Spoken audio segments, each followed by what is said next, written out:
Hi guys, let's say you come across this question in your JAMB exam.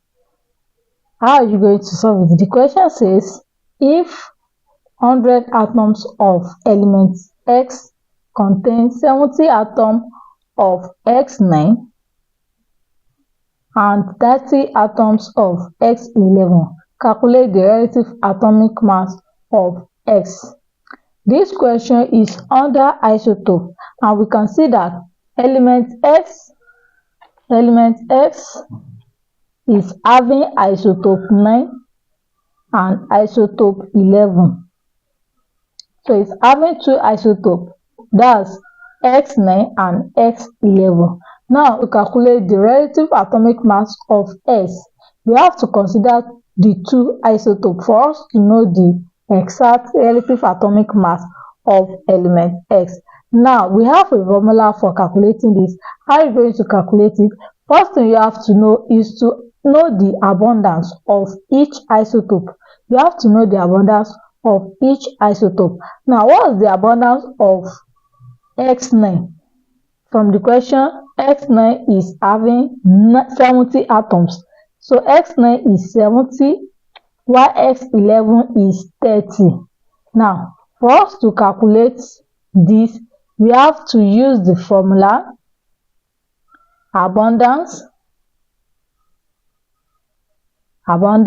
times mass. So abundance times mass number, that's what we are going to use for the calculation of relative atomic mass.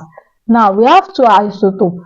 It will now be relative atomic mass equals to, what's the abundance of X9? Because we have to consider the two isotopes. The abundance of X9 is 70% of the total number, which is 100. The total number of elements X that we have is 100, but we have 70% of it to be isotope X9. So that will be 70 over 100 times what's the mass number of the isotope we are considering, which is 9,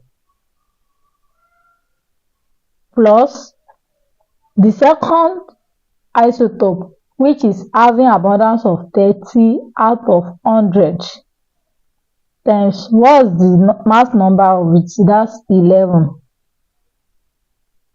So that will be 70 over 100 times 9, 0.7 times 9, that's 6.3, plus 0.3 times 11, and that's 3.3, and our answer is 9.6.